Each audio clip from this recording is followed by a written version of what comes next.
సమయమందు దేవుని బల్ల మన మధ్యలో ఉంది.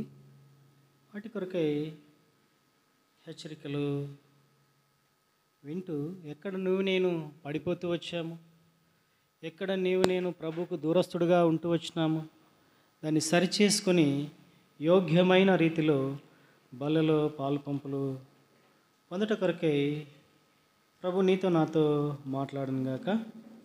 యెషయా గ్రంథం మొదటి కొరింథీయులకు రాసిన పత్రిక 11వ అధ్యాయము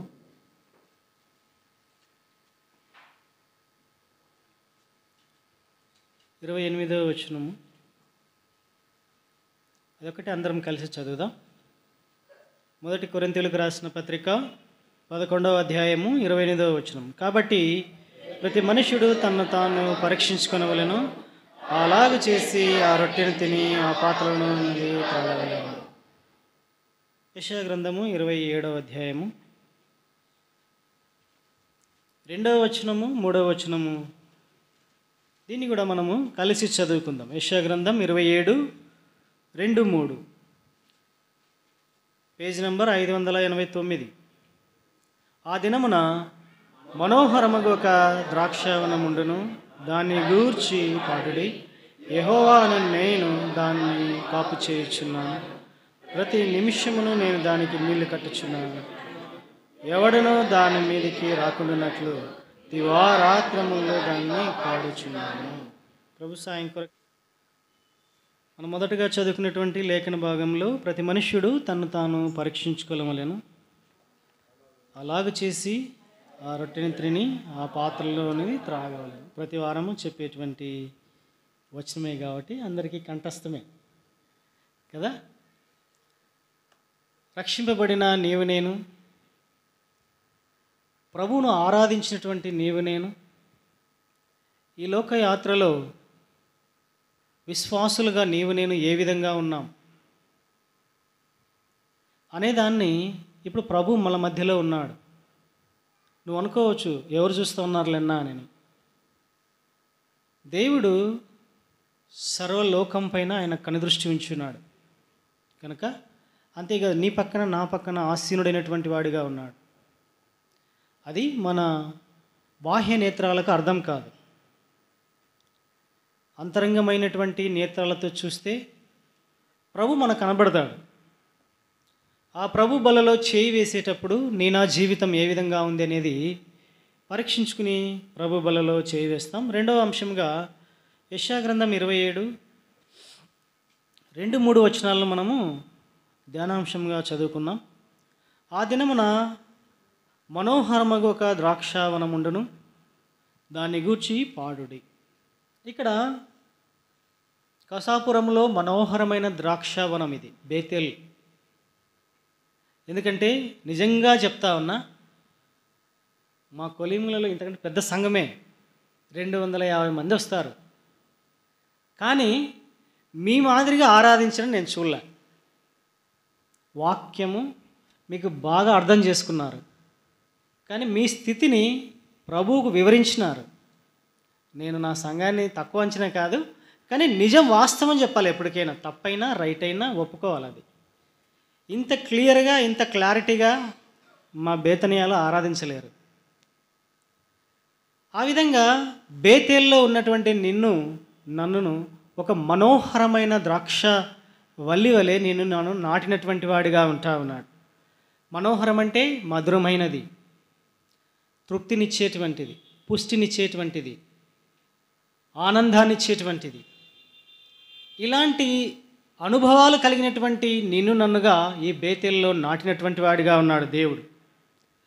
అలాంటి స్థితిలో నన్ను నాటితే ప్రభువైన యేసుక్రీస్తు వారు ఏం చేస్తున్నారా అంటే, 3వ వచనంలో ఉన్నటువంటి 3 భాగాలు మీకు వివరిస్తాను ప్రభు నాకు ఇచ్చిన తలంపులను బట్టి. యెహోవాను నేను దానిని కాపు చేయుచున్నాను, మొదటి అంశం. రెండవదిగా ప్రతి నిమిషము నేను దానికి నీరు కట్టుచున్నాను, రెండవదిగా.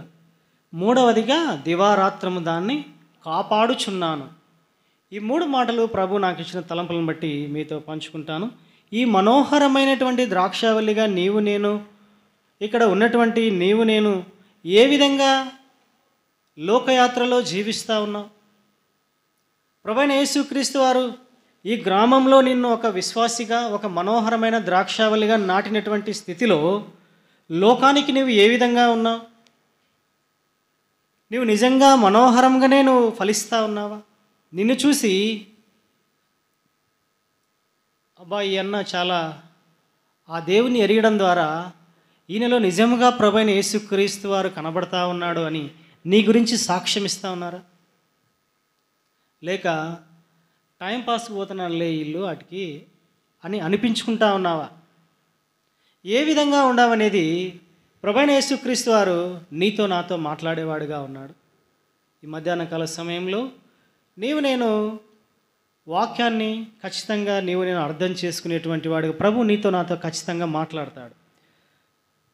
యెషయా గ్రంథం 5వ అధ్యాయంలో చూసినట్లయితే అక్కడ కూడా ఒక ద్రాక్ష తోట ఉంది.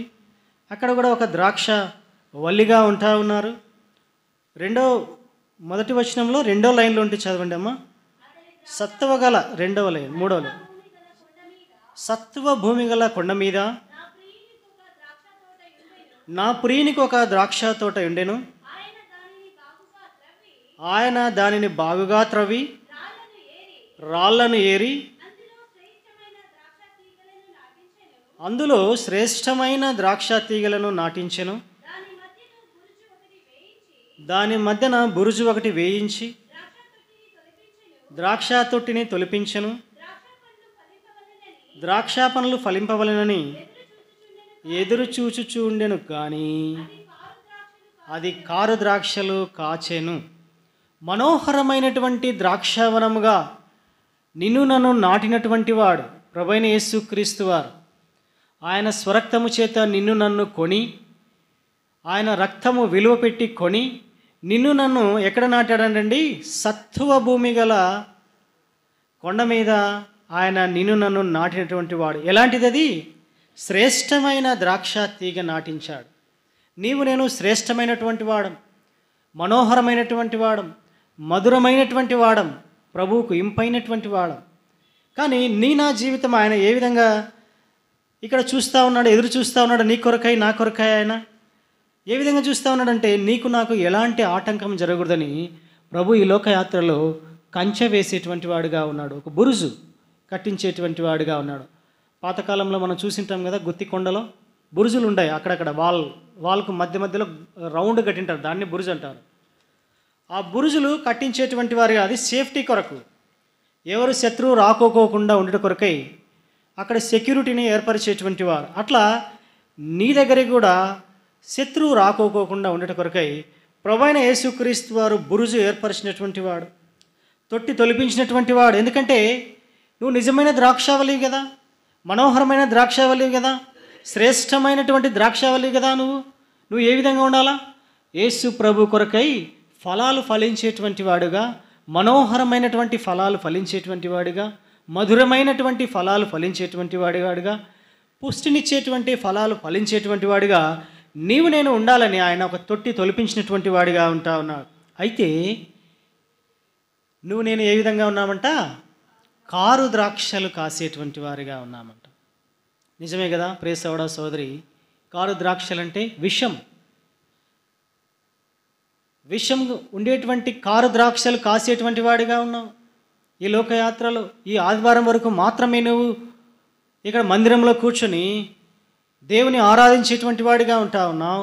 ఆ తర్వాత బయటికి వెళ్ళిపోయిన తర్వాత నీ జీవితము కారు ద్రాక్షలు కాసేట్టుగా ఉంటా ఉంది. కానీ ప్రభువైన యేసుక్రీస్తు వారేమో నీ కొరకు ఎదురు చూస్తూ ఉన్నాడు, మనోహరమైన ఫలాలు ఫలించాలని. కానీ నువ్వు ఫలించకోకుండా విషము చిమ్మేటువంటి వాడిగా ఉంటా ఉన్నావు. ఇది సర్వసాధారణంగా చూస్తూ ఉన్నాం. కొంతమందికి కొన్ని సంఘాలలో విశ్వాసికి సరిపోనితనంగా ఉంటా ఉంది, లేదా పక్కింటి వాళ్లకు మనకు సరిపోని విధంగా ఉంటా ఉన్నాం. యేసు ప్రభువును ఎరిగినటువంటి వాడవు నువ్వు ఏ విధంగా ఉండాలా? సరిపోనితనంలో ఉన్నటువంటి వారిని కూడా నీవు ప్రేమించేటువంటి వాడిగా ఉండాలి. అప్పుడే నువ్వు మనోహరమైన, మధురమైన, శ్రేష్టమైన ద్రాక్షావళిగా నువ్వు ఉండేటువంటి వాడిగా ఉంటా ఉన్నావు. లేకపోతే కనుక కారు ద్రాక్ష పండ్లు కాసేటువంటి వాడిగా ఉంటావు. దానివల్ల నిష్ప్రయోజనం, అది ఎందుకు పనికిరానటువంటిది, పడవేటువంటిది, కింద పడేసి తొక్కించేటువంటి స్వభావం అది. దాన్ని మధురంగా చేయాలంటే కనుక నీవు నేను ఎంతోమంది దగ్గరికి వెళ్తూ ఉంటాం. ఇది సర్వసాధారణం. సర్వసాధారణంగా నీవు నేను బేతేలే కాకోకుండా లోకానుసారమైన ఆలోచనలతో నువ్వేమో మనోహరంగా ఉండాలని ప్రభు ఆశిస్తూ ఉంటే నువ్వు కారు ద్రాక్షలు కాసిట కొరకై ఇక్కడ నుండి కొన్ని సంఘాలకు వెళ్ళేటువంటి వారిగా ఉంటా ఉన్నారు. ఇక్కడ నుండి కాదు, మా బేతనియాలోనే ఉన్నారు. మళ్ళా వాస్తవంగా చెప్తా ఉన్నా, బేతనియాలోనే శ్రేష్టమైన ద్రాక్షావల్లిగా పెడితే అక్కడి నుండి ఇతర సంఘాలకు పోవడము, అక్కడ చూసి రావడము, ఇక్కడ చూసి రావడము. ఎప్పుడైనా కానీ విశ్వాసితో విశ్వాసి సాంగత్యం చేస్తేనే ఆత్మీయమైన ఫలాలు ఫలించేటువంటి వాడిగా ఉంటావు. అక్కడ విశ్వాసం లేరా అన్న అనొచ్చు, కానీ నీ సహవాసం వేరు, ఆ సహవాసం వేరు. కనుకనే అటు ఇటు పరిగెడతా ఉంటారు. దానివల్ల నిష్ప్రయోజనం, కారు ద్రాక్షలే కాస్తాయి. దానివల్ల ఎంతమంది దైవజనులు వచ్చి నీకు వాక్యం చెప్పినటువంటి కూడా నీ సత్తువ గల భూమి సేద్యపరిచేటువంటి విధానంలో ఉండదు. మనం చూసినట్లయితే ఏజ్కేలు 17:9 అదే మాట ఉంటుంది. ఎంతమంది సేద్యపరిచినా కావున మీరు ఇలాగ ప్రకటింపము, ప్రభువుకు యెహోవా సెలవిచ్చినదేమనగా అట్టి ద్రాక్షావల్లి వృద్ధి నొందున అది ఎండిపోవునట్లు అమ్మా జనులు దాని వేళ్ళు పెరికి దాని పండ్లు కోసివేతురు. దాని చిగుళ్ళు ఎండిపోగా ఎంతమంది సేతగాండ్రు ఎంత కాపు చేసినను దాన్ని వేళ్ళు ఇక చిగురింపవు. చూడండి, ఇక్కడ చూసినట్లయితే ఏ ద్రాక్ష అంటే కారు ద్రాక్ష అయినటువంటి నీవు నేను ఎంతమంది సేద్యగాన్లు సేద్యపరిచినా కూడా దాని వేళ్ళు చిగురించవు. అది నాటబడినను వృద్ధి పొందదు. అది ఎంతమంది దైవజనులు వచ్చి చెప్పినా కూడా నీలో కారు ద్రాక్షల స్వభావం ఉంటే, లోకానుసారమైన ఆలోచన ఉంటే, నీకు ఎంతమంది దైవజనులు చెప్పినా, ఎన్ని వేరే సంఘాలకు వెళ్ళి వచ్చినా, లేదంటే కనుక అక్కడ స్వస్థతలు జరుగుతున్నాయని అక్కడికి పోయి వచ్చినా కూడా నీలో ఆత్మీయమైన ఫలం ఫలింపదు. నీలో శ్రేష్టమైన ఫలం రాదు, మనోహరమైనటువంటి ఫలము రాదు. దాన్ని ఎవరు ఎంత కాపు చేసినా కూడా ఉంది కదా, పై వచనంలో ఎంతమంది సేదగాన్లు ఎంత కాపు చేసినా కూడా, దాన్ని ఎంత కాపాడినా, ఎంత భద్రపరిచినా, వాక్యంతో నిన్ను భద్రపరిచినా కూడా నీవు మనోహరమైనటువంటి ఫలాలు ఫలించలేవు. ఎందుకంటే నువ్వు ఒక్కచోట మాత్రమే ఫలింపగలవు. అది బేతేలులో నన్ను నాటినటువంటి వాడిగా ఉన్నాడు. అది సత్తువ గల భూమి. అది కనుకనే ప్రభువైన యేసుక్రీస్తు వారు నన్ను మనోహరమైనటువంటి ద్రాక్షావల్లి వలె నువ్వు ఉండాలని, అంతేకాకుండా శ్రేష్టమైన ద్రాక్షావల్లి వలె నువ్వు ఉండాలని ఆయన ఆశిస్తూ ఉన్నాడు. నువ్వు ఆ విధంగా ప్రభు కొరకు చూడకోకుండా లోకం వైపు చూసి కారు ద్రాక్షలు కాస్తూ అటు ఇటు తిరుగుతూ ఉన్నావేమో, లోకం వైపు చూస్తూ ఉన్నావేమో. దానివల్ల నిష్ప్రయోజనం. నువ్వు రక్షింపబడ్డావనేటువంటి పేరుకు మాత్రమే, దానివల్ల ఏ ప్రయోజనం లేదు. ఎందుకంటే నీలో ఈ లోకానుసారమైనటువంటి అలవాట్లు ఉన్నాయి, ఈ లోకంలో ఉన్నటువంటి ఆచారాల అలవాట్లు ఉన్నాయి. కనుకనే నీవు కారు ద్రాక్షలు ఫలిస్తూ ఉన్నావు. ఆచారమైనటువంటి అలవాట్లు, ఈ ఆచారమైన అలవాట్లు నీకెందుకండి? ఇవి ప్రభువుని ఎరగనటువంటి వారికి ఇవి ఆచారాలు, అవునా కాదా? యేసు ప్రభువుని ఎరిగినామంటే నీకు నాకు ఆచారాలు అనేటివి ఉండకూడదు. ఒకరోజు ఆదివారం మా చిన్నాన్న చనిపోయినాడు. ఆదివారం సండే చనిపోతే ఉదయకాలం నాకు నైట్ 3 గంటలకు ఫోన్ చేసినారు. ఉదయకాలం ప్రార్థన చేస్తాను, నా కుటుంబ ప్రార్థనలో చేస్తుంటే, ఎట్లా ప్రభువా ఈరోజు నీ ప్రభుదినం కదా, నేను అక్కడ కర్నూలులో చనిపోయినాడు ఆయన, కర్నూలుకు పోవాలనా లేకపోతే కొలిములకు నేను మందిరానికి పోవాలని ప్రార్థన చేస్తే, మృతులు తమ మృతులను పాతిపెట్టుకుందురు అని ప్రభు నాతో మాట్లాడడం వల్ల ముఖ్యంగా ప్రభు దినానికి నేను ప్రాధాన్యత ఇచ్చినటువంటి వాడిగా ఉన్నాను. ఎందుకంటే ఎప్పుడైతే మనము ప్రభు దినానికి ప్రాధాన్యత ఇస్తామో శ్రేష్టమైనటువంటి వాడుగానే ఉంటావు. లేకపోతే కనుక నువ్వు ఆచారపు అలవాట్లతో ఉండేటువంటి వాడిగా ఉంటావు. ఆ ఆచారపు అలవాట్లు మనకెందుకు?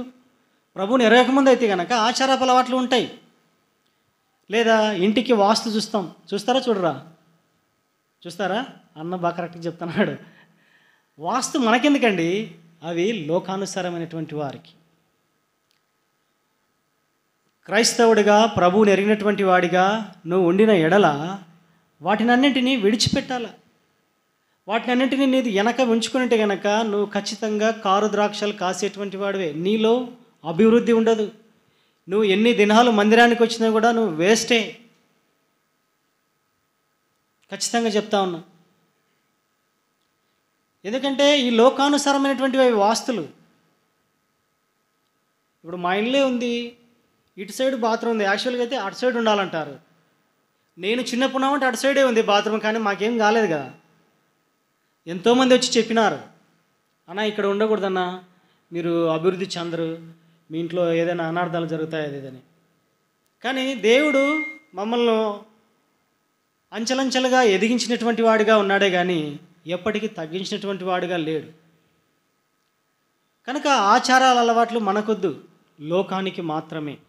ఈ ఆచారపు అలవాట్లకు వెళ్ళినామంటే కనుక మనము ఆచరిస్తాం. 8 దిక్కులు ఉన్నాయి. 4 4 8 ఉండే దిక్కులు 4 8 ఉన్నాయండి. తూర్పు పడమర 1, ఉత్తర దక్షిణం 1, ఈశాన్యము ఆగ్నేయం 1, నైరుతి వాయువ్యము, ఇవి 4. 8 దిక్కులు ఉన్నాయి. ఈ 8 దిక్కులలో 8 మంది విగ్రహ దేవతలు ఉంటారు. వాస్తు ప్రకారం పోతే అది మనుధర్మానికి సంబంధించినటువంటిది. కానీ మనకెందుకు అది? నేను కులాన్ని మతాన్ని విమర్శించట్లేదు. నేను దేవుని మాట చెప్తా ఉన్నా. మనకొద్దది. యేసు ప్రభు నిన్ను నన్ను ఆ కలువరి శిలువ రక్తం చేత కడగబడిన నీవు నేను మనకొద్దది. ఎందుకంటే అక్కడ 8 మంది దేవతలు ఉన్నారు. ఎవరిని తృప్తిపరచగలవును? ఇటు సైడ్ నేను అనుకో, తూర్పు వైపు ఉదాహరణకు ఏదో ఒక దేవుడు ఉన్నాడు అనుకోండి.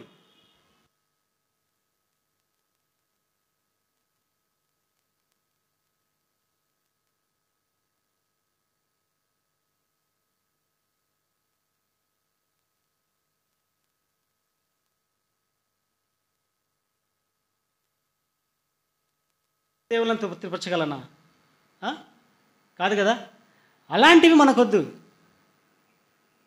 నిజమైన ద్రాక్షావల్లిగా, మనోహరమైన ద్రాక్షావల్లిగా నీవు నేను ఉండాలంటే కనుక ప్రభువైన యేసుక్రీస్తు వారిని ఆశ్రయిస్తేనే. లేకపోతే కనుక నువ్వు కారు ద్రాక్షల వలె, లోకానుసారం వలె, అంతేకాకుండా ఎంతమంది నిన్ను సేద్యపరిచినా, ఎన్ని మీటింగులకు వచ్చినా, ఎంతమంది చేత నువ్వు వాక్యం విన్నా అది వ్యర్థంగానే ఉంటుంది. అప్పుడు నీలో ఎలాంటివి ఫలిస్తాయంటే కనుక అదే యెషయా గ్రంథం 5వ అధ్యాయము 6వ వచనంలో ఉంటుంది. ఏం ఫలిస్తాయంటే కనుక అమ్మా, అది శుద్ధి చేయబడదు, పారతో త్రవ్వబడదు, దానిలో గచ్చపొదలను బలురక్కసి చెట్లను బలిసి ఉండును, దాని మీద వర్షింపవలదని మేఘములకు ఆజ్ఞ ఇచ్చేదను. చాలమ్మా. ఏంటండి? ఏంటి మొలుస్తాయంట? గచ్చపొదలు. ఎవరి మీద? కారు ద్రాక్షలు కాసేటువంటి వారిలో అది ఎన్నిసార్లు సేద్యపరిచినా, ఎంతమంది దైవజనులు వచ్చి వాక్యం చెప్పినా, ఎంత నీరు కట్టిన వాక్యం అనే నీరు అది ఫలింపకోకుండా దానిలో ఏముంటుందంట? గచ్చపొదలు మొలుస్తాయంట. బలురక్కసి చెట్లంట. బలురక్కసి చెట్లంటే మీరు చూసింటారు అనుకుంటా. అది ప్రాకుతా పడితే ముళ్ళులు పెద్ద పెద్దగా ఉంటాయి ఇట్లా. అలాంటి ముళ్ళు స్వభావం ఏంది? సంఘములో గుచ్చేటువంటి వాడిగా ఉంటావు. నూతనంగా వచ్చేటువంటి వారిని గుచ్చుతా ఉన్నావా? లేకపోతే విశ్వాసిని సరిపోనితనంతో గుచ్చుకుంటా ఉన్నావా? ఏ విధంగా నీ జీవితం ఉంది?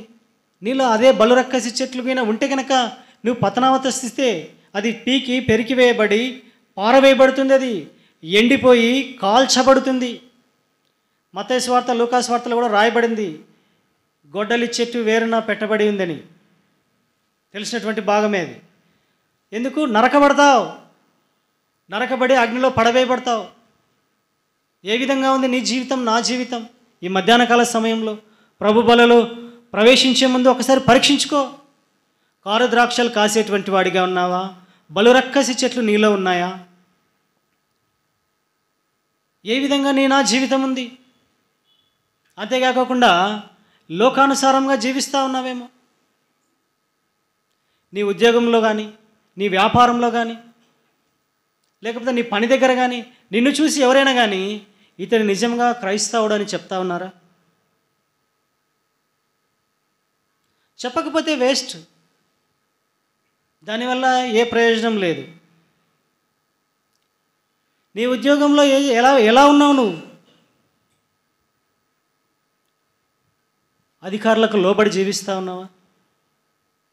లేకపోతే ఉద్యోగంలో లంచాలు తీసుకుని ఇతరులకు నీవు పని చేసేటువంటి వాడిగా ఉంటా ఉన్నావా?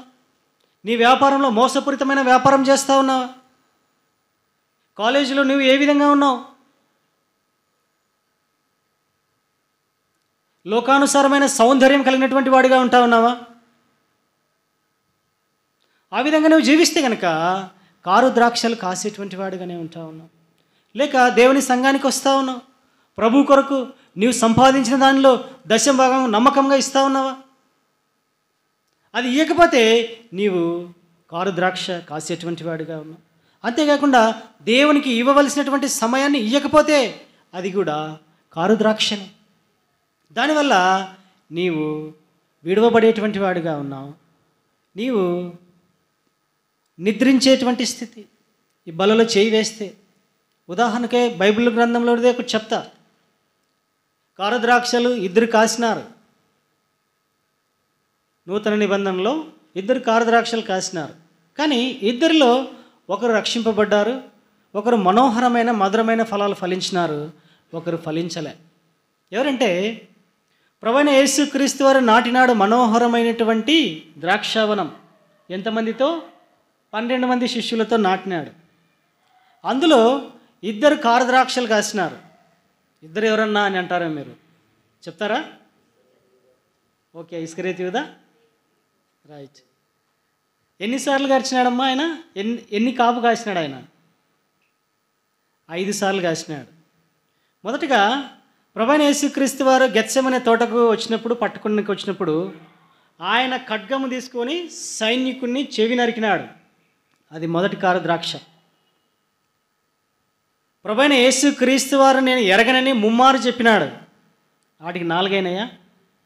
ప్రభువైన యేసుక్రీస్తు వారు చనిపోయిన తర్వాత నాకేం పని లేదు నాయన, ప్రభు పోయినాడు, నాకేం సంబంధం లేదు, నేను మళ్ళా నా స్థితికి నేను వెళ్ళిపోతా, చేపలు పట్టేకానని వెళ్ళిపోయినాడు.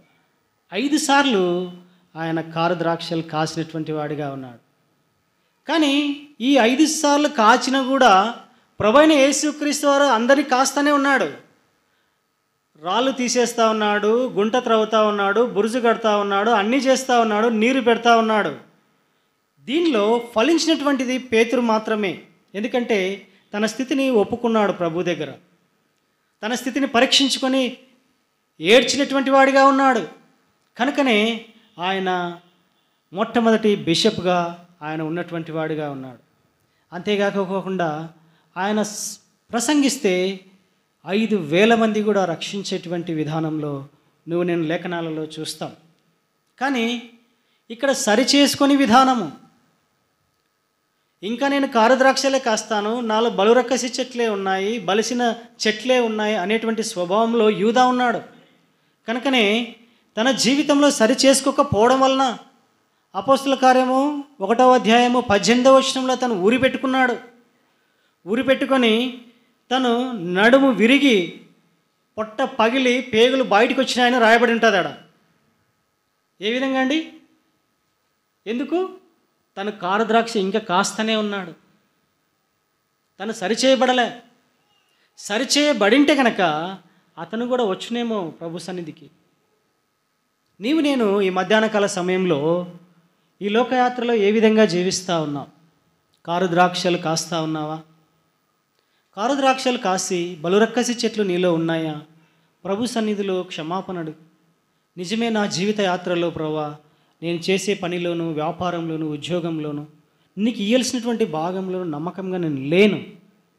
దయతో క్షమించు, ఈ రోజు నుంటైనా నేను ఇస్తా అని ప్రభువును వేడుకుంటే, ప్రభు ఆరాధనలో చూసినాం, దయా దాక్షిణ్య పూర్ణుడు, కృప చూపించేటువంటి వాడు గనక నిన్ను కనికరిస్తాడు, నీకు మేలు చేస్తాడు. నువ్వు అదే విధంగా జీవిస్తే గనక నీపైన ఆశీర్వాదం ఉండదు, వర్షం కురిపించడంట ప్రభు. వర్షం అనగా ఆశీర్వాదానికి సూచనగా మనము ఆలోచిస్తాం. ఆ ఆశీర్వాదం నీలో ఉండదు, నీ కుటుంబం అభివృద్ధి చెందదు, నీవు నష్టపోయేటువంటి వాడిగానే ఉంటావు. ఎంత సంపాదించినా కూడా జీరోని వస్తూ ఉంటుంది. ఏమన్నా అంటే, ఇద్దన్నా మా భార్యకు బాగాలేక హాస్పిటల్ 20,000 అయిపోయిందన్నా, నా పిల్లలకు బాగాలేదన్నా. ఈ విధంగా నేను సంపాదించిన ప్రతిదీ జీరో అవుతా ఉంది. ఎందుకు? నువ్వు కారు ద్రాక్షలు కాయడం వల్ల, ప్రభుకి ఇవ్వాల్సినది ఇవ్వకపోవడం వలన. ఆ విధంగా ఉంటే మధ్యాహ్న కాల సమయంలో నువ్వు సరి చేసుకో, ప్రేస్ అవడా సార్. ఎందుకంటే ప్రభు అయిన యేసు క్రీస్తు వారే నిన్ను కాచేటువంటి వాడిగా ఉన్నాడు. 4వ వచనంలో చూస్తే, 5వ అధ్యాయము 4వ వచనంలో, నేను నా ద్రాక్ష తోటకు చేసిన దానికంటే మరేమీ దానికి చేయగలరు. చాలమ్మా, చూడు, ప్రభు అయిన యేసుక్రీస్తు వారు నేనే నా ద్రాక్ష తోటకు చేసిన దానికి మీరు ఎవరు చేయగలరు? ఎవరు చేయలేరండి దానికి. ప్రభు అయిన యేసుక్రీస్తు వారే చేసినటువంటి వారు ఈ లోకయాత్రలో ఎవరు చేయలేనటువంటి త్యాగాన్ని చేసినటువంటి వాడిగా ఉన్నాడు.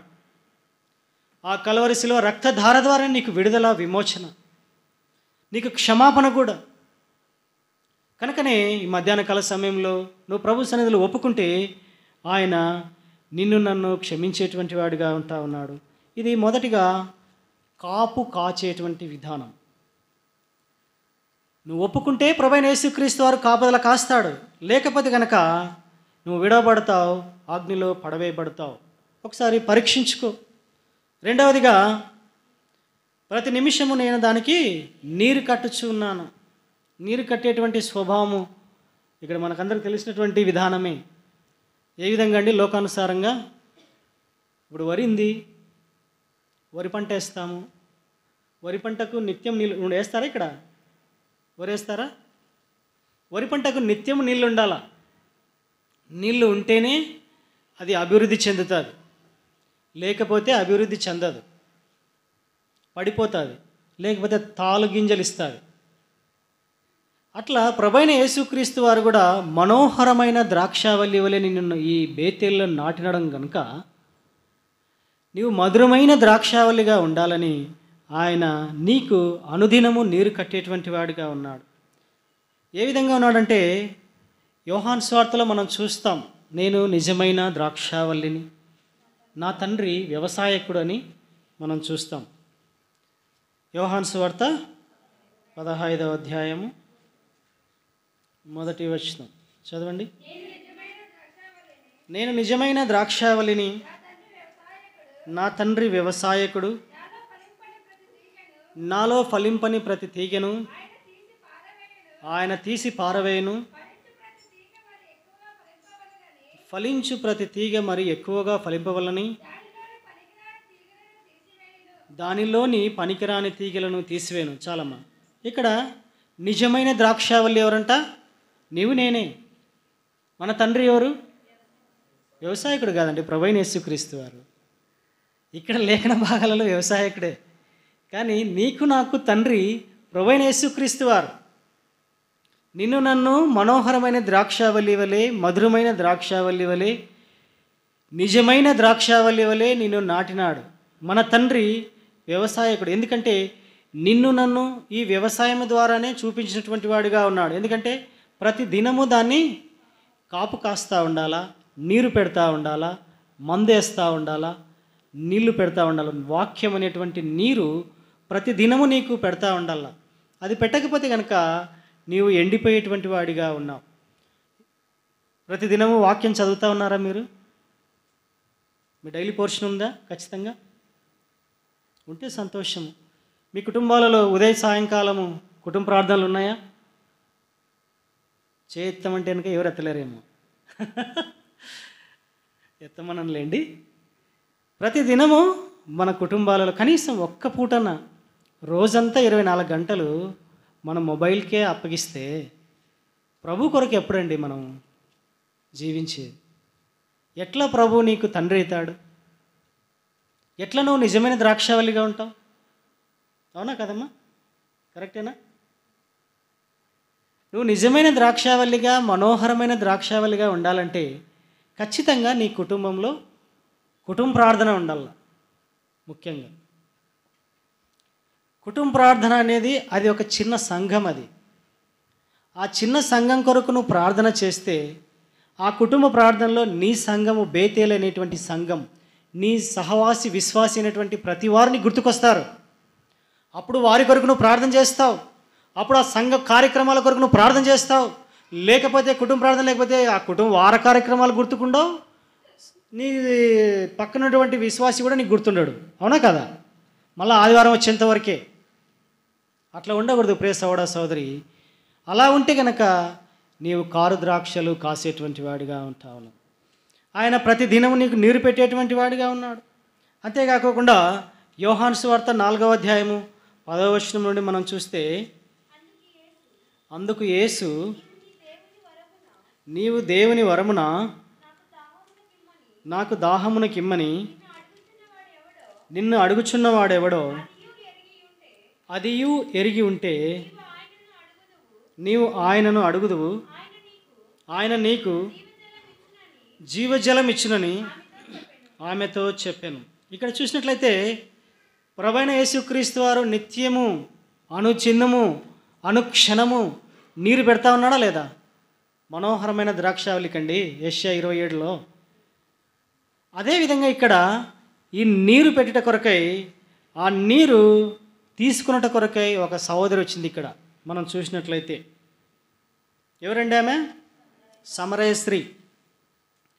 ఈ సమరయ స్త్రీ గురించి మీరందరూ చాలాసార్లు వినింటారు. ఏమంటారు ఈమెను? పాపాత్మురాలైన స్త్రీ, వ్యభిచారం చేత చేయబడేటువంటి స్త్రీ, 5 మంది భర్తలు కలిగినటువంటి స్త్రీ అని నీవు నేను అంటాం. అవునా కదా? కానీ దేవుడిచ్చిన తలంపులు, నాకు ఇచ్చినటువంటి తలంపును బట్టి నేను ఈమె గురించి ఒక మాట చెప్పగలను. ఈమె నిజముగా 5-6 మంది భర్తలు లేరు ఈమెకు. లేఖనాలు మనం చూస్తే ఈయన ఎందుకు ఇట్లా చెప్తున్నాడో, అందరు ఇట్లా చెప్తే ఈయన వెరైటీగా చెప్తున్నాడు అనుకోకండి. ఎందుకంటే బైబిల్ గ్రంథాన్ని మనం క్షుణ్ణంగా నీట్గా చదవాలి, వాళ్ళు చదవాలని కానీ నేను చెప్పాను. నాకు ఇచ్చిన తలంపు నేను చెప్తాను. ఎందుకంటే ఈ సమరయ స్త్రీ 6 మంది భర్తలు కాదండి. ఈ ముఖ్యంగా ఈ సమరయులు ఎవరండి చెప్పండి? సమరయులు ఎవరండి? దేవుని పిల్లలా కాదా? చెప్పాలా? ఈ క్వశ్చన్కి సమాధానం కావాలా? దేవుని పిల్లలేనా కాదా? ఓకే, కాదన్నారు కదా. నేను ఒక మాట చెప్తా చూడండి.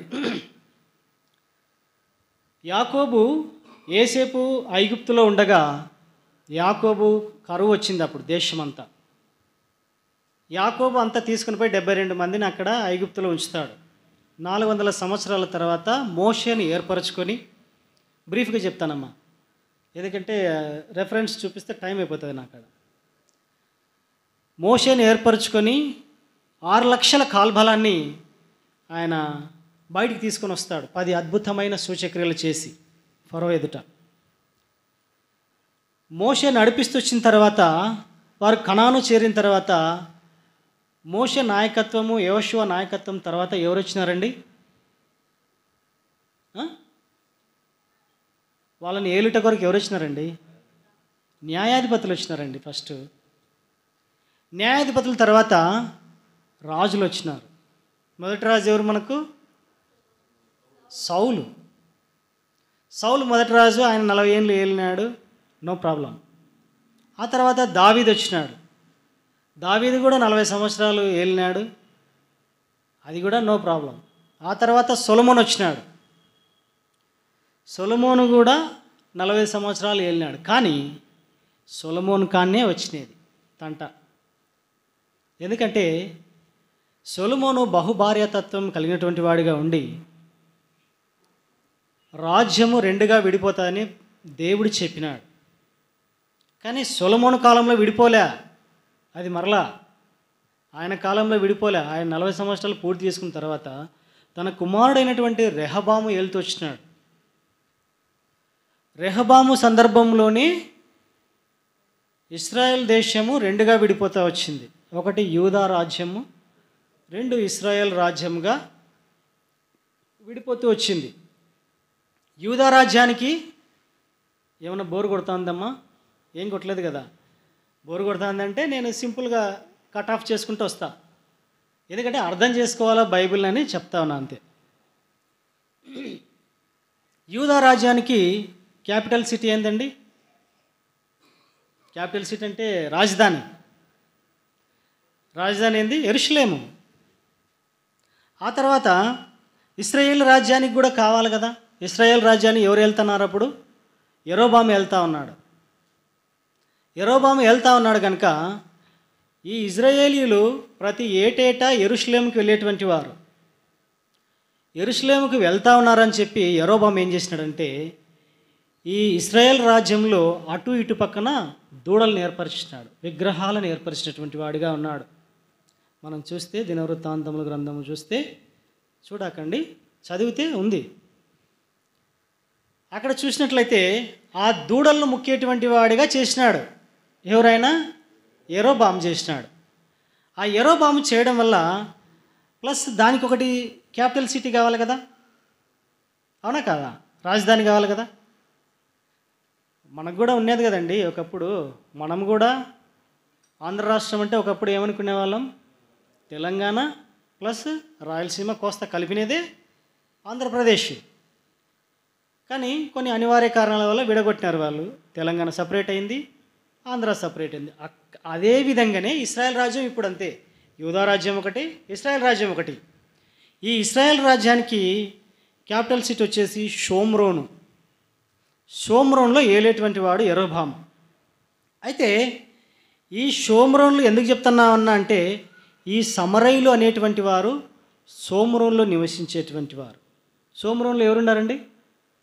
ఇశ్రాయేల్ ప్రజలే కదా, దేవుని పిల్లలే కదా. మళ్ళీ దేవుని పిల్లలు కాదంటారు? సమరయులు కూడా దేవుని పిల్లలే. కానీ ఆమె వ్యభిచారాలే అని అంటున్నారు కదా, బహుభార్యతత్వం కలిగి ఉందని. కానీ కాదు అది. ఎందుకంటే మనం చూసినట్లయితే ఈ సమరయ స్త్రీ 2వ రాజుల గ్రంథము 17వ అధ్యాయము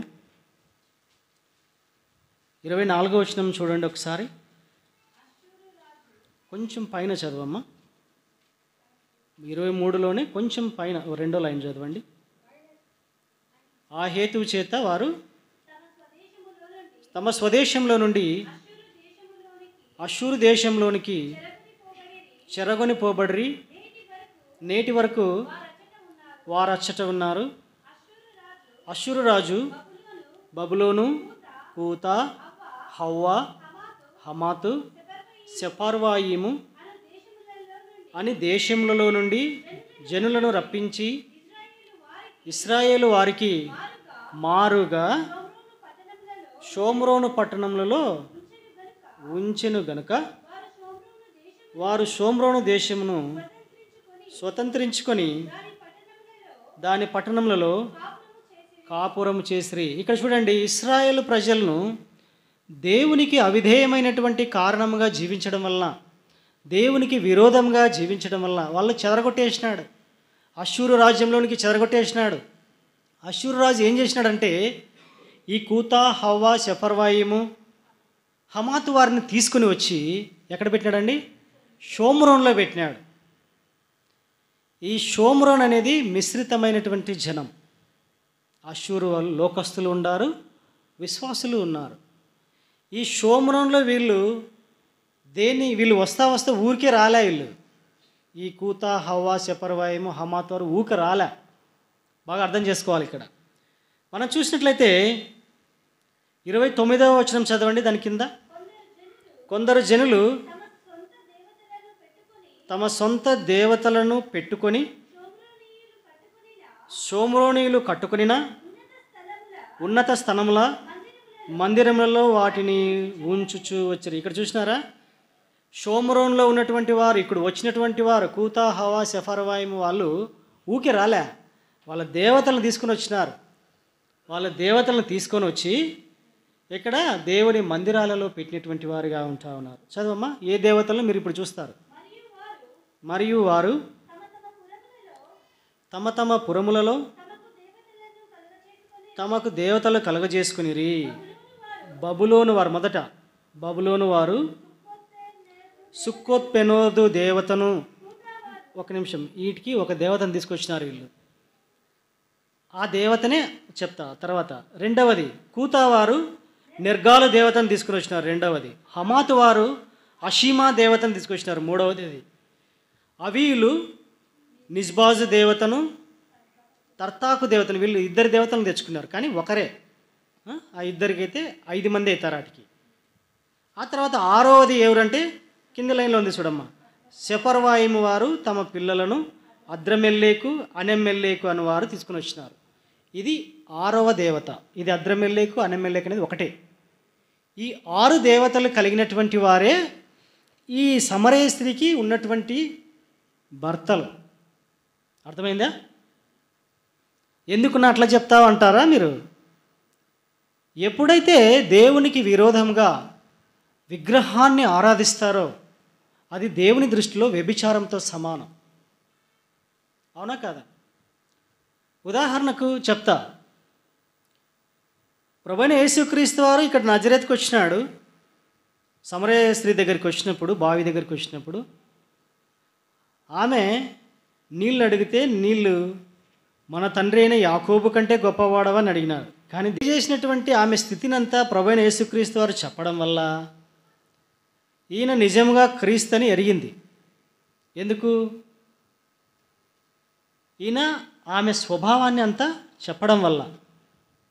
అయితే ఈ స్త్రీ మామూలుగా సాధారణమైనటువంటి, ఉదాహరణకు నేను ఇది కాకోకుండా సాధారణమైనటువంటి స్త్రీ అయితే, మామూలుగా కొంతమంది భర్తల్ని విడిచిపెట్టి వేరే వాళ్ళు అట్లా ఉండేటువంటి వారు ఒకవేళ 5 మందిని మార్చి 6వ వ్యక్తిగా ఉంటే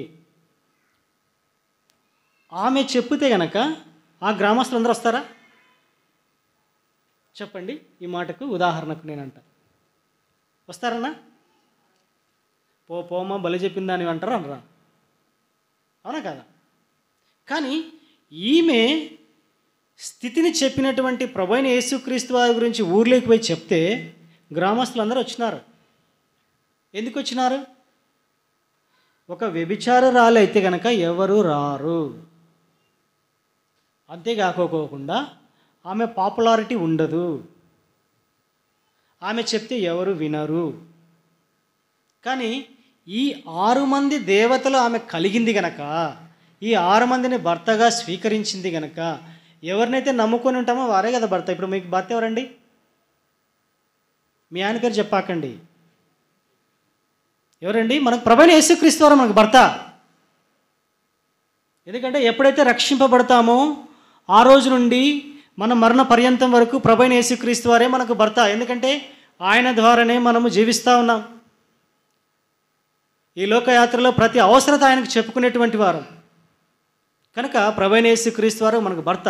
కానీ ఈమె ఏం చేసిందంటే ఈ 6 మంది దేవతలకు భర్తలుగా స్వీకరించింది. మీ ఊర్లో ఉన్నారో లేదు తెలియదు, కానీ మా ఊర్లో అయితే ఉన్నాడు, కొంతమంది ఉన్నారు.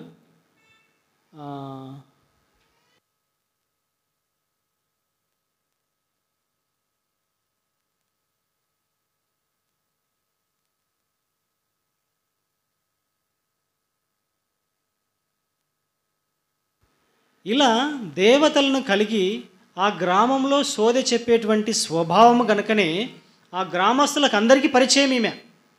కనుకనే ప్రభువైన యేసుక్రీస్తు వారి దగ్గరికి ఈయన క్రీస్తు కాడా అని 29వ వచనంలో చూడండి, మీరు వచ్చి నేను చేసినవని నాతో చెప్పిన మనుష్యుని చూడుడి, ఈయన క్రీస్తు కాడా అని ఆ ఊరి వారితో చెప్పగా వారు ఊర్లో నుండి బయలుదేరి ఆయన యొద్దకు వచ్చుచుండ్రు. చాలమ్మా, ఇక్కడ ఆమె చెప్పడం వల్లనే ఆ గ్రామస్తులందరూ ప్రభువైన యేసుక్రీస్తు వారి యొద్దకు వచ్చినారు. అవునా కాదా? ఇది నిజమా కాదా? ఆమె నిజంగా వ్యభిచారురాలా? చెప్పండి ఇప్పుడు. కాదు. ఆమె కూడా విశ్వాసురాలే, ఆమె కూడా. కానీ ప్రభువును కూడా వాళ్ళు ఆరాధిస్తారు. ఈ 6 మంది దేవతలను కాక మళ్ళీ ప్రభువును కూడా ఆరాధించేవారు. ఈ షోమ్రోన్లో మిశ్రితమైనటువంటి జనం ఉన్నారు కనుకనే ఆమె ఈ 6 మందిని భర్తలుగా ఉంచుకున్నది. కానీ ప్రభువైన యేసుక్రీస్తు వారు ఎప్పుడైతే తన పాపం గురించి, తన విగ్రహారాధన గురించి చెప్పిందో, ఆమె తనను విడిచిపెట్టడం వలన ప్రభువైన యేసుక్రీస్తు వారిని భర్తగా స్వీకరించింది. కనుకనే ఆమె ద్వారానే ఆ గ్రామంలో ఉన్నవారు అనేకులు రక్షింపబడ్డారు. ఎందుకండి ఈ అంశం ఎందుకు వచ్చింది? దేవుడు నీరు పోస్తూ ఉన్నాడు కనుక. ప్రభువైన యేసుక్రీస్తు వారు ఇచ్చేటువంటి నీరు తీసుకోవడం వల్ల ఆమె పాపపు స్థితిని చెప్పడం వలన, ఆ నీళ్ళు నాకు కావాలా ప్రభు అంటే రక్షణ అవసరం అని చెప్పి ప్రభువైన యేసుక్రీస్తు వారు నేను ఇచ్చేటువంటి నీళ్లు తాగితే ఎప్పటికీ దప్పికొనవడం చెప్పడం వల్ల ఆమె ఆ నీరు, వాక్యం అనేటువంటి నీరు త్రాగడం వలన ఆమె ఆ గ్రామస్తులకు అందరికీ రక్షణ కలగజేసేటువంటిదిగా, మాదిరిగా ఉంది. ఇప్పుడు ప్రశ్న, ఈ గ్రామంలో నీవు ఏ విధంగా ఉన్నావు? నువ్వు నీ ఇంటి పొరుగింటి వారికి మాదిరికరంగా ఉన్నావా? లేదా మీ స్నేహితులకు మాదిరికరంగా ఉన్నావా? నేనైతే నా స్నేహితులకు మాదిరికరంగానే ఉన్నాను. ఎందుకంటే నేను చదువుకునేటప్పుడు నా స్నేహితులు గుడికి కూడా పిలుచుకొని పోతారు. పిలుచుకొని పోతే ఒరే ముక్కురా అంటారు. నేను ముక్కేటువంటి వాడిని కాదురా ఎప్పుడే, కానీ ఇట్లా విగ్రహాలకు నేను ముక్కేటువంటి వాడిని కాదు. నేను నమ్మిన దేవుడు జీవం గలటువంటి దేవుడు. నేను చిన్నప్పటి నుండి నేను ఇదే క్రైస్తవ్యంలోనే ఉన్నాను. ప్రభువైన యేసుక్రీస్తు వారిని ఎరిగినటువంటి వాడును కనుక ఈ విగ్రహాలకు పెట్టేటువంటి ప్రసాదాలు నేను తినను. అర్పితములు తిననవి, అవి లోకానుసారమైనటువంటివి అని నేను వాళ్ళకి చెప్పేటువంటి వారిని. దాని ద్వారా నా ప్రవర్తనను చూసి సుధాకర్ అని నా స్నేహితుడు, అతను కూడా రక్షింపబడ్డాడు. అతను ఇప్పుడు కానిస్టేబుల్గా నంద్యాలలో పనిచేస్తూ ఉన్నాడు. ఆ విధంగా నా జీవితం ఉండాలి. అంతేకాకుండా ఇంకొక స్నేహితుడు అదేవిధంగా తను లెక్చరర్, కానీ తన జీవితంలో, ఎందుకంటే ఆయన లెక్చరర్ అంటే మీకు కొంతమందికి తెలుసో తెలియదో, విద్యార్థులతో వారు చేయరాని కార్యాలు చేసేటువంటి వారిగా ఉంటారు. మనం పుల్పిట్ మీద ఉంటే అన్నెసెసరీ మాటలు వాడకూడదు కనుక నేను చెప్పలే. అనవసరంగా చేసేటువంటి వారుగా ఉంటారు, తప్పుదోవ పట్టించేటువంటి వారుగా ఉన్నారు. వీడు కూడా అదే కోవకు చెందినటువంటి వాడే, నా స్నేహితుడు కూడా. ఒకరోజు నేను చెప్పిన, ఒరే నువ్వు ఎంతో ఉన్నతమైన చదువు చదివినావు. వాడు ఎంఫిల్ చేసినాడు, ఎంఫిల్ చేసినాడు. అంత గొప్ప చదువు చదివినావురా, నేనంటే నీకంటే చాలా తక్కువ చదువు నాది ఎంతవరకు మీరందరూ బాగా చదువుకున్న వాళ్ళే ఉండొచ్చు, కానీ నేను ఎంతవరకు చదువుకున్నానంటే నేను ఇంటర్మీడియట్ వరకు మాత్రమే చదువుకున్నా. కానీ దేవుని కృపను బట్టి, దేవుడు ఇచ్చినటువంటి జ్ఞానాన్ని బట్టి చెప్తా ఉన్నాను అంతే. నేను దాని ద్వారా మరలా ఐటీఐ చేసడానికి కృపనిచ్చినాడు. దాని ద్వారా జాబ్ ఇచ్చినాడు కరెంట్ ఆఫీస్లో, ఒక చిన్న ఉద్యోగం, దేవుని కృపను బట్టి. కానీ వాడైతే గొప్ప చదువు చదువుకున్నాడు. ఇంత గొప్ప చదువు చదువుకొని నేనే ఉడదా చదువుకున్న నేనే దేవునిలో ఈ విధంగా ఉంటే నువ్వు ఎందుకురా ఈ స్థితిలో ఉన్నావు? నువ్వు పాపపు స్థితిలో ఒక దినాన మరణిస్తే ఏమవుతావు? నువ్వు ఆలోచించుకో. ఖచ్చితంగా అగ్నిగుండంలో పడవేయబడతావు నువ్వు. ఈ లోకము మహా అంటే 80 లేక 70 సంవత్సరాలు జీవిస్తావు నువ్వు. ఆ తర్వాత మరణం ఖచ్చితం, తథ్యం ఎవరికైనా. అప్పుడు ఆలోచించు అంటే నేనేం చేయాలరా అని అన్నాడు. బైబిల్ తీసుకొని, అతను కూడా క్రైస్తవుడే, వారి కుటుంబం ప్రభుని ఎరిగినటువంటి వారే, కానీ వీడు ఎరగలే. బైబిల్ తీసుకుని చదువు, దేవుడు నీతో మాట్లాడతాడు. దేవుడు మాట్లాడినప్పుడు రక్షణ అనుభవంలోనికి రాను అంటే ఆ రోజు నుండి వాడు బైబిల్ చదువుతూ ప్రభు ఒక మాటతో అతన్ని దర్శించినాడు. బాప్తిజం తీసుకొని ఇప్పుడు కూడా తను కూడా ఒక పరిచారకుడుగా కడపలో ఉన్నాడు, ప్రొద్దుటూరులో ఉన్నాడు. ప్రొద్దుటూరు నుండి అతను అక్కడక్కడ బ్రాంచ్లకు పరిచారకుడుగా వెళ్తూ ఉంటాడు. ఎందుకు చెప్తా ఉన్నానంటే మన టెస్ట్ మనీ కరెక్ట్గా ఉండాలా. ప్రభువైన యేసుక్రీస్తు వారు ఇచ్చేటువంటి ఆ నీరు త్రాగితే నీవు ఇతరులను రక్షించేటువంటి వాడిగా ఉంటావు. ఈ సమరయ స్త్రీ వాళ్ళ గ్రామాన్ని రక్షించింది. అంతేకాకుండా ప్రభువైన యేసుక్రీస్తు వారిని ఆ గ్రామంలో 2 రోజులు ఉంచింది. అవునా కదా? కింద లేఖనాలలో ఉంది చూడండి, 40వ వచనంలో ఉంది. ఆ సమరయులు ఆయన యొద్దకు వచ్చి తమ యొద్ద ఉండమని ఆయన్ను వేడుకునేరు గనక ఆయన అక్కడ 2 దినములు ఉన్నాడు. ఆయన 2 దినములుండి చాలమ్మా దేవుని వాక్యాన్ని వెదజల్లుతూ వచ్చాడు, నీరు కడుతూ వచ్చాడు ఆ సమరయ గ్రామానికి. నీరు కట్టడం వల్ల వాళ్ళు దేవుని యందు విశ్వాసం ఉంచి ప్రభువులోకి వచ్చినటువంటి వారిగా ఉంటా ఉన్నారు. మీకు ఒక డౌట్ రాలేదా? అన్న ఎట్లా చెప్పినావన్నా, నీవు విగ్రహాలను పూజిస్తే వ్యభిచారించినట్లని మీకు డౌట్ రాలేదా? మీకు డౌట్ వచ్చింటే నేను చెప్తా. యెహెజ్కేలు గ్రంథం 16 తీయకండి, మరి ఇంటికి వెనక చదవండి, టైం లేదు. 16, 17 వచనాలు, 24, 25 వచనాలలో ఈ వ్యభిచారం అనేది విగ్రహానికి ఎప్పుడైతే మనము దాని ద్వారా ఉంటామో, దాన్ని పూజిస్తామో అది వ్యభిచారముతో సమానం. కనుకనే ఈ సమరయ స్త్రీని వ్యభిచారము చేయబడింది, బహుభార్యాతత్వము కలిగి ఉందని మాట్లాడినటువంటి విధానం. అయితే ప్రియ సోదరా సోదరి, ఇక్కడ నీవు నేను ప్రభువైన యేసుక్రీస్తు వారి యొక్క ఆ జీవజలాన్ని త్రాగితే దాని ద్వారా ఈ సమరయ స్త్రీ వలె నీవు అనేకులను రక్షించేటువంటి వాడిగా ఉన్నావు. వాడిగా ఉన్నావా? ఎన్ని దినాలైంది నువ్వు రక్షింపబడి? కనీసం ఒక్కరైనా నీ ద్వారా మందిరానికి వచ్చినారా? ప్రియ సోదరా సోదరి, ఒకసారి ఆలోచించు. ఎవరు రాలేకపోతే నువ్వు ఇంకా ప్రభువును సంపూర్ణంగా నువ్వు ఎరగనటువంటి వాడివే. ప్రభువుని ఎరిగింటే కనుక ప్రతిరోజు వాక్య ధ్యానం ఉంటుంది, చెప్పినా కదా, కుటుంబ ప్రార్థన ఉంటుంది, ఇతరులకు ప్రభువుని గురించి ఎక్స్ప్లెయిన్ చేసేవాడిగా ఉంటావు, చెప్పేవాడిగా ఉంటావు. ఇప్పుడు సమరయ స్త్రీ ప్రభువుని ఎరిగింది కనుకనే వారి గ్రామస్తుల కల్లా తెలియపరిచింది. నువ్వు ప్రభువుని ఎరిగినటువంటి వాడవు, నీ గ్రామానికి తెలియపరిచినావా? తెలియపరచకపోతే నీవు రక్షింపబడి వేస్ట్. ఈ మధ్యాహ్న కాల సమయంలో ప్రభు బలలో పాలు పంపులు పొందేటువంటి నీవు జీవాహారమైనటువంటి ఆ బలలో చేయి వేసేటప్పుడు నీవు నేను పరీక్షించుకునేటువంటి వారిగా ఉంటా ఉన్నాం. నీవు నేను ఇతరులకు మాదిరికరంగా ఉన్నామా, లేక నువ్వు ఇంకా విగ్రహాలు బహుభార్యాతత్వంలో కలిగి ఉన్నటువంటి సమరయ స్త్రీ వలె నువ్వు ఉంటా ఉన్నావు. ఆమె విడవబడింది, యేసు ప్రభువును భర్తగా అంగీకరించింది ఆమె, కానీ నువ్వు ఆమె ద్వారా ఉండకోకుండా ఇంకా పాత జీవితంలోనే ఉంటా ఉన్నావు. లేక కారు ద్రాక్షలు కాసేటువంటి వాడిగా ఉంటా ఉన్నావా, లేక బలురక్కసి చెట్లు నీలో ఉంటా ఉన్నాయా? ఒకసారి పరీక్షించుకో. అవెల్ల నీలో ఉంటే అభివృద్ధి ఉండదు, నీలో వర్షం కురిపించదు. ప్రభువైన యేసుక్రీస్తు నీకు ఆశీర్వాదం ఇయ్యడు.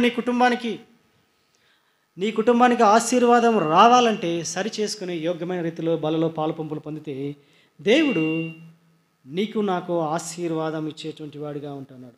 మన అంశంలోకి వద్దాము. యెషయా 27 చివరిగా మనం చూసినట్లయితే దివారాత్రములు దాన్ని కాపాడుచున్నాడు. ఇక్కడ చూసినట్లయితే దేవుడు ఆయన ఫస్ట్ కాపు కాస్తా ఉన్నాడు, కంచె వేసి, ఆ తర్వాత వాక్యం అనేటువంటి నీరు పోసి నిన్ను నన్ను బలపరుస్తూ ఉన్నాడు. మనోహరమైన ద్రాక్ష ఫలమిచ్చేటువంటి వాడిగా నిన్ను నన్ను చేసేటువంటి వాడిగా ఉన్నాడు. మూడవదిగా దాన్ని దివారాత్రములు కాపు కాస్తా ఉన్నాడు. ఎందుకండి కాపు కాయడం దివారాత్రములు? ఎందుకంటే అపవాది చేత పీడింపబడుకోకుండా, శత్రువు వచ్చి నీలో కారద్రాక్ష కాయనీయకోకోకుండా ఉండుట కొరకై ప్రభువైన యేసుక్రీస్తు వారు దివారాత్రములు కాచేటువంటి వాడిగా ఉన్నాడు. ఇక్కడ దివారాత్రములు అనగా ఈ నీరు కట్టే విధానాన్ని మనము జెనసిస్ చాప్టర్ 2:11 నుండి ఉంటుంది. ఆదాము, ఒక నిమిషం వద్దులే చెప్తాను, 11 నుండి 15 వరకు ఉంటుంది. అక్కడ ప్రభువైన యేసుక్రీస్తు వారు ఏదైనా వనాన్ని ఏర్పరిచి ఒక నదిని సృష్టిస్తాడు. అది నది 4 శాఖలుగా పోతుంది. Gihon, Pishon, Hiddekel, Euphrates. కరెక్టా? చూస్తూ ఉన్నారు కరెక్టేనమ్మా నేను చెప్పింది? ఈ 4 నదుల ద్వారా ఆ తోటను తడుపుతూ ఉన్నాడు. దాన్ని సేద్యపరచుటకు ఎవరిని పెట్టినాడు? ఆదామును పెట్టినాడు. కానీ ఈ ఆదాము ఏం చేసినాడు? తప్పిపోయినాడు. ఇట్లా ప్రభువైన యేసుక్రీస్తు వారు నీకు వాక్యం అనే నీరు అనుదినం ఇస్తూ ఉన్నటువంటి నిన్ను శత్రువు వచ్చి ఏ విధంగా బయటికి తీసుకొని పోతాడో, ప్రభువు నుండి నిన్ను దూరపరుస్తాడేమో అనే ఒక ఉద్దేశంతో ఆయన దివారాత్రములు కాపు కాచేటువంటి వాడిగా ఉంటా ఉన్నాడు. కీర్తన గ్రంథం 121:4 ఉంది కదా. 121:4 ఇజ్రాయేలును కాపాడువాడు కునుకడు నిద్రపోడు,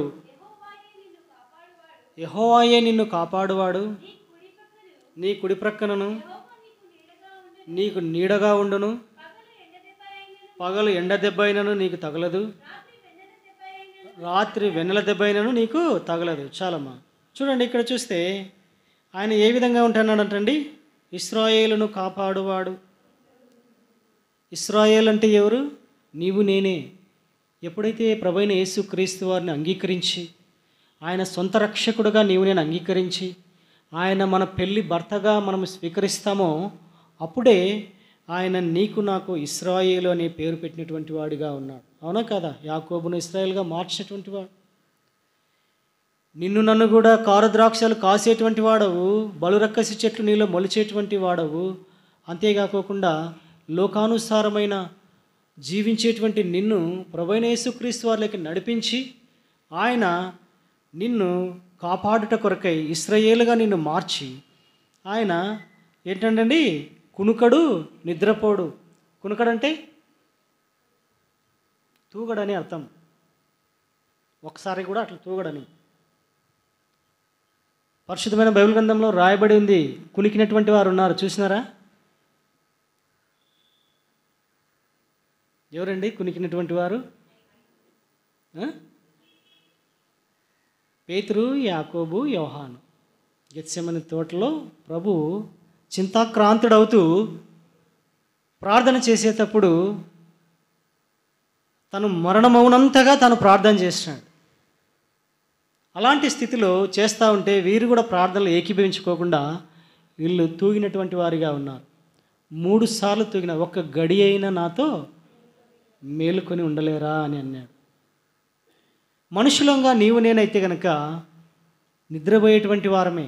కానీ మనల్ని కాచేటువంటి దేవుడు కనుక, మనల్ని అనుదినము కాపాడేటువంటి వాడు కనుక, దివారాత్రంలో నిన్ను నన్ను కాచేవాడు కనుక ఆయన కునుకడు నిద్రపోడని ఇశ్రాయేలును కాపాడువాడు కునుకడు నిద్రపోడనేటువంటి మాట నీవు నేను చూసేటువంటి వారిగా ఉంటా ఉన్నాం. అంతేకాకుండా ఆమోసు గ్రంథము 9:8 కూడా ఈ మాట రాయబడి ఉంటుంది.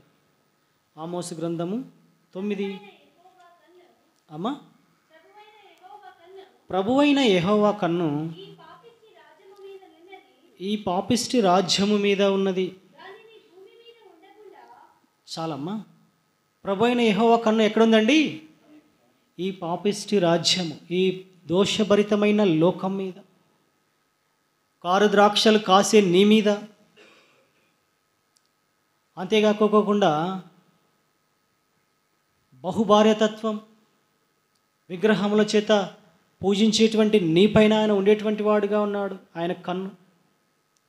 అంతేకాకోకుండా అందరూ అలాగే ఉండరు, మనోహరమైన ఫలాలు ఇచ్చేటువంటి వారిగా ఉన్నారు కొందరు. అలాంటి వారిపైన కూడా ఆయన కన్ను, అంటే దివారాత్రములు ఆయన కన్ను నీపైన నాపైన ఉంటా ఉంది. ప్రియ సోదరా సోదరి, ఒకసారి ఆలోచించు. ఈరోజు మనం సజీవంగా ఉన్నాము, ఇప్పుడు బేతేల్లో కూర్చొని ఉన్నామంటే దేవుని కృపనా కాదా? బయట ఉన్నవారు చెప్పాలండి, లోపల ఉన్నవారు మాత్రమే వింటూ ఉన్నారు. దేవుని కృపనా కాదా నీవు నేను ఇంకా బ్రతికే ఉన్నామంటే? మామూలుగా సగటుగా ఒక్క నిమిషానికి 8,000 మంది చనిపోతూ ఉన్నారు ప్రపంచవ్యాప్తంగా, ఒక్క నిమిషానికి.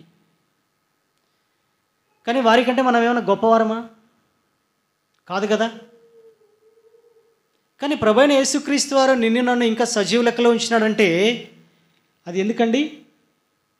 ఆయన కనుదృష్టి నీపైన నాపైన దివారాత్రములు ఉంది కనుకనే ఆయన నీవు నేను ఇంకా సజీవంగా ఉన్నటువంటి వారిగా ఉంటా ఉన్నాం.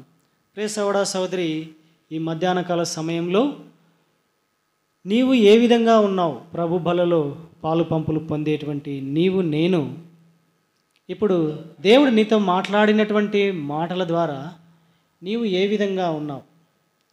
లోకానుసారంగా జీవిస్తూ ఉన్నావా? లేకపోతే నీ ఉద్యోగరీత్యంలో లోకంలో ఉన్నావా? నీ వ్యాపారంలో లోకంలో ఉన్నావా? లేకపోతే సంఘంలో లోకాన్ని సృష్టిస్తూ ఉన్నావా? లేకపోతే కనుక దేవునికి అవిధేయుడిగా నువ్వు జీవిస్తూ ఉన్నావా? లేకపోతే కారు ద్రాక్షలు కాసేటువంటి వాడిగా ఉన్నావా? లేకపోతే కనుక ఇతరులను గుచ్చేటువంటి స్వభావం, అంటే మన మాటల ద్వారా వాళ్ళకు గుచ్చుకుంటాయి, అలాంటి స్వభావంలో నువ్వు జీవిస్తూ ఉన్నావా? లేకపోతే ప్రభువుకు ఇవ్వాల్సినటువంటి దశంభాగాన్ని ఇవ్వనటువంటి వాడిగా ఉంటా ఉన్నావా? ఇవన్నీ ప్రభువుకు హేయమైనటువంటివి. ఇలాంటివి నీ జీవితంలో ఉంటే ఆశీర్వాదం ఉండదు. అందుకే ప్రభు 1 కొరింథీ 11:28లో చెప్పినటువంటి మాట, నిన్ను నీవు పరీక్షించుకోవాలా. ఇది ఇతరులకులే, ఆ ఎక్కకి చెప్పినాడు, ఈరోజు వాక్యం సూపర్ ఉంది అబ్బా, ఆ ఎక్కకే చెప్పినాడు, లేదంటే ఆయనకే చెప్పినాడు అనేది కాదు. అది కరెక్ట్ కాదు. అది ఎందుకంటే ఈ పుల్పిట్ మీద అనేది దేవుడు ఆసీనుడై ఉంటాడు ఖచ్చితంగా. నీకు నాకు చెప్పేటువంటి మాట, ఒక చిన్న మాట కానీ నీవు నేను ఎక్కడ తప్పిపోయినామనేది సరిచేసుకొని యోగ్యమైన రీతిలో బలలో పాలు పంపులు పొందితే ప్రభువైన యేసుక్రీస్తు వారు నిన్ను మనోహరమైన ద్రాక్షావనంగా చేస్తాడు, నిజమైన ద్రాక్షావళి వలె చేస్తాడు. అవునా కాదా? మంచి ద్రాక్షావళి వలె నిన్ను చేస్తాడు, శ్రేష్టమైన పనులు ఇచ్చేటువంటి వాడిగా నిన్ను చేస్తాడు, ఇతరులకు మాదిరికరంగా నిన్ను చేస్తాడు, సంఘంలో మాదిరికరంగా చేస్తాడు, నీ కుటుంబాన్ని అభివృద్ధి పరుస్తాడు. ఆ విధానం కావాలనా, లేకపోతే నష్టపోయేటువంటి జీవితం కావాలా? ఏది కావాలనో నువ్వే పరీక్షించుకొని ప్రభు సన్నిధిలో నువ్వు ఒప్పుకుంటే కనుక దేవుడు నిన్ను నన్ను ఆశీర్వదించేటువంటి వాడిగా ఉంటా ఉన్నాడు. ఒక చిన్న చెప్తా, నేను మొన్ననే విన్నాను దాన్ని. ప్రభు కొరకు రక్షింపబడినట్టు ఇది చెప్పి ముగించుకుందాం, టైం అయింది కదనా, ఇది చెప్పి ముగించుకుందాం. ఎందుకంటే నేను విన్నానది, రక్షింపబడిన నీవు నేను ఏ విధంగా ఉండాలో ప్రభు కొరకు మాదిరిగా అంటే, మా సంఘంలోని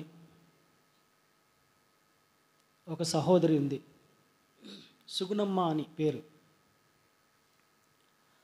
ఆ సహోదరి హిందూ బ్యాక్గ్రౌండ్ నుండి వచ్చింది. ఆమె గొల్లోళ్ళు వాళ్ళు. ఆమె ఏం చేసిందంటే ప్రభువుని ఎరిగింది. మరి వాళ్ళ అమ్మల కాలం నుండి ఎరిగినటువంటి వారే.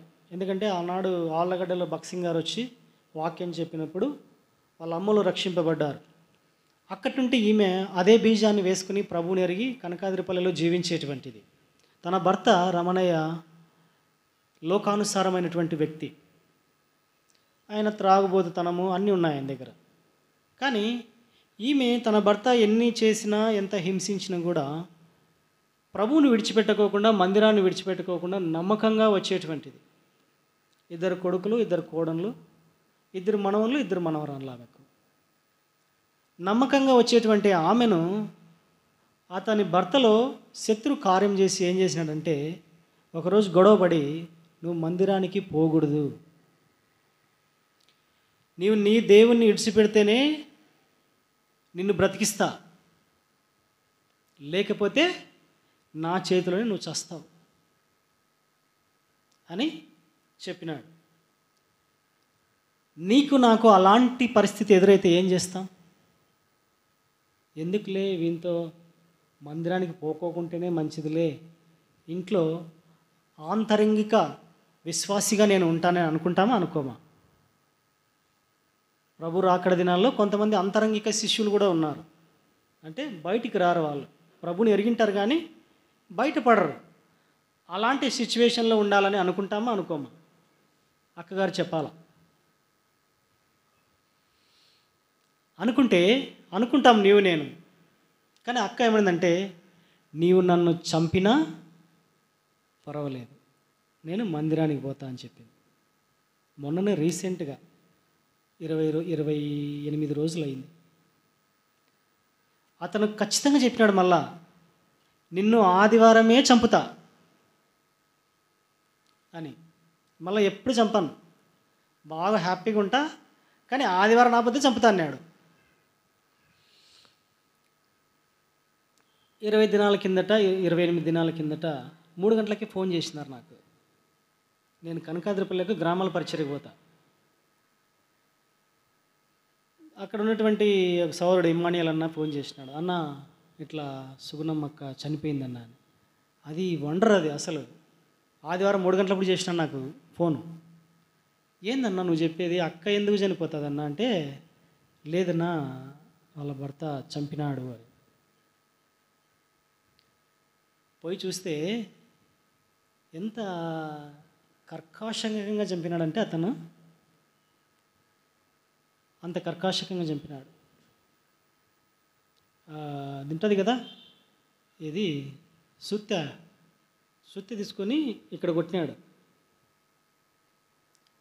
కొడితే ఇది పగిలిపోయి ఈ కన్ను బయటికి వచ్చింది. తాపి ఉంటుంది కదా ప్లాస్టింగ్ వేసేది, అది తీసుకొని గొంతు కోసినాడు. అంత దౌర్భాగ్యంగా చంపినాడు. ఎందుకు చెప్తా ఉన్నానంటే, ప్రభు కొరకు నమ్మకంగా జీవిస్తే మరణాన్ని సైతం లెక్క చేయకూడదు. తన భర్త చెప్పినది ఆదివారమే చంపుతున్నాడు, ఆదివారమే చంపినాడు. కానీ సంఘమంతా ఆమె కొరకు ప్రార్థన చేసింది, వారి కుటుంబ ఓదార్పు కొరకై. కానీ ఆమె బర్యలు దేవుడు అనర్గళంగా చేసినాడు. దైవజనుడు ప్రవాసంకులు నేనే ఆడ ఉన్నాం దగ్గర.